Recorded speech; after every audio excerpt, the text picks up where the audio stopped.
Hey, what's going on everyone? In this review, I'll be looking at the lead villain suit from G Gundam, Neo Hong Kong's Master Gundam.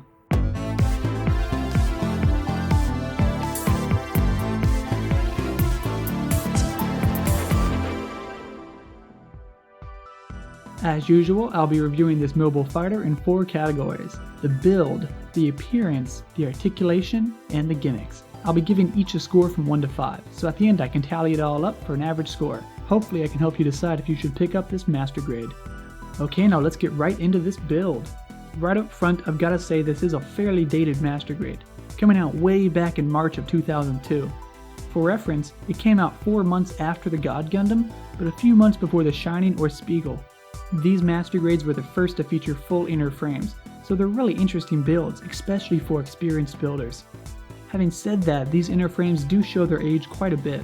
They use screws at almost every joint, and they aren't as detailed as newer kits. I doubt I'd ever want to display this kit without his armor on. The rest of this build was really solid though. There was good part separation and no real need for paint. I mean, these yellow dashes on the wings are stickers, but they look good enough for me to forego painting. On top of that, because of how dark these colors are, outside of this black line on the shoulders, most detailing is kind of pointless. I mean, I painted a couple of these black circles around the kit, and honestly, unless you're looking at them up close, I doubt you'll notice them. Same goes for the panel lining. Outside of the wings, face, and chest vents, I doubt skipping panel lining would really affect your build too much. Black ink on purple pieces really doesn't stand out. All in all, if you don't like painting or panel lining, then this might be the kit for you. Having said that, this dark color scheme does have a downside. Since this is an older kit, it has quite a few bad nubs, and because this kit is so dark, they all stand out. Thankfully, much of this kit is undergated, so it's not as bad as it could be. The build for this kit was pretty great. Because the detailing is mostly trivial, I can see myself recommending this to beginners, but the amount of screws in the inner frame as well as the nubs and undergating make me hesitate a little bit. I'll give the build for this kit an above average 3.5 out of 5. It's a good intermediate build in my opinion. Now let's take a look over his appearance. First off, the colors aren't exactly what I'm looking for. Not only are the colors not quite anime accurate, but as he stands, it's kinda hard to tell the difference between the black and the purple. I would have liked them to be a little bit more saturated so they'd be more distinct. If you've built other older Master Grades with dark color schemes, then I'm sure you know that these dark pieces have a really glossy finish to them. I think it has something to do with the mixture of plastic band I used, but regardless, this guy looks really toyish. The proportions are pretty great though.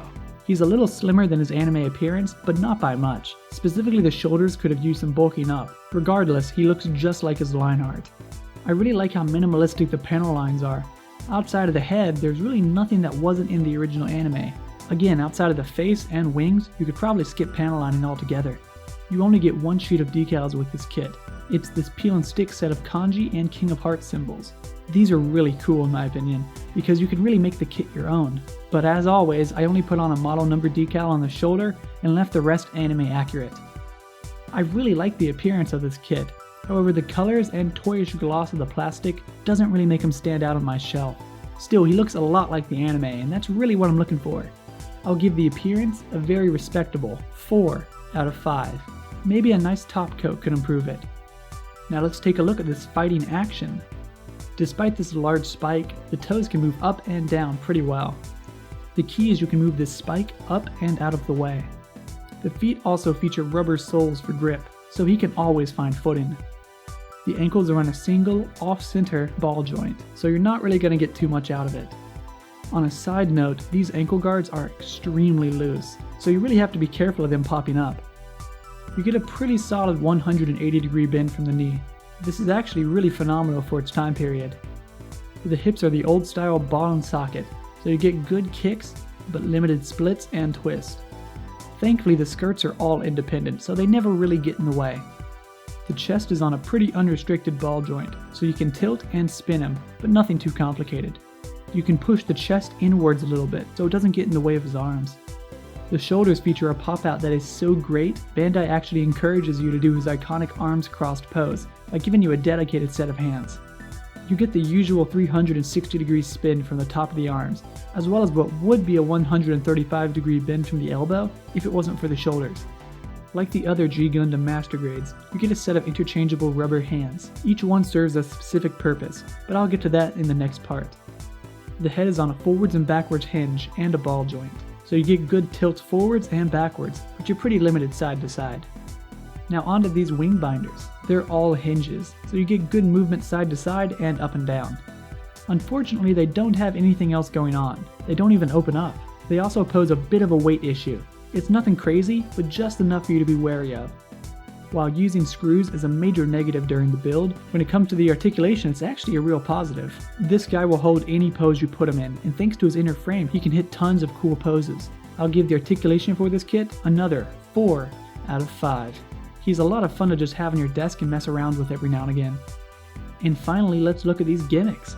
Despite this mobile fighter not really having a large arsenal, Bandai still included a ton of gimmicks. First off is his iconic darkness finger. They aren't exactly the right color, but they stand out compared to the rest of the suit, and they have a nice transparency to them. You also get a dedicated front-facing hand, which is a nice touch. Bandai also decided to go above and beyond with this gimmick, and provide a front-facing hand for the Master Grade God Gundam as well. So if you have both, you can have them facing off. The only actual weapon you get with this kit is his Master Cloth. Thankfully you get a dedicated hand for it, so he can hold it up no problem. It doesn't have any articulation though, but it still looks pretty cool. As far as the gimmicks of the actual suit, you only get one, and that's the Near Crusher. His arms can actually extend just like in the anime. Despite there being no locking mechanism, they stay in place pretty well. There's a dedicated set of hands for this gimmick as well. You also get a set of wires for his Distant Crusher.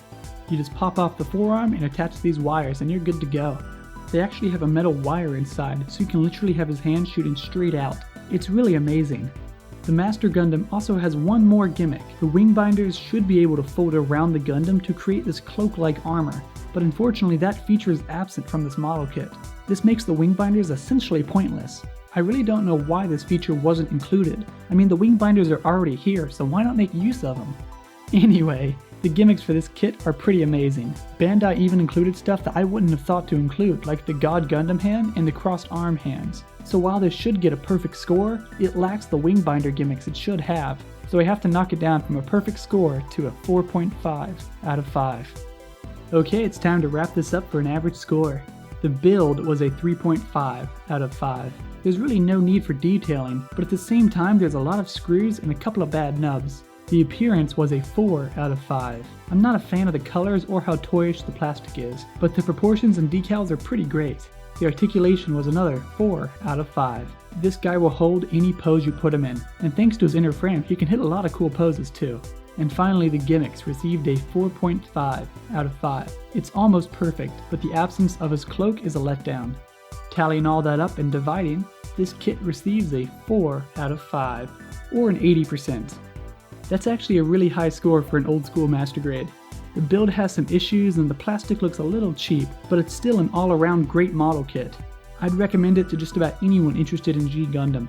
Honestly, it's probably the best G Gundam Master Grade there is. It's better than both the God and Shining Gundam, I know that much. Alright, thanks for watching. Feel free to leave any questions you have about this kit in the comments, and I'm more than happy to get back to you. You can also recommend more kits for me to review. See you next time!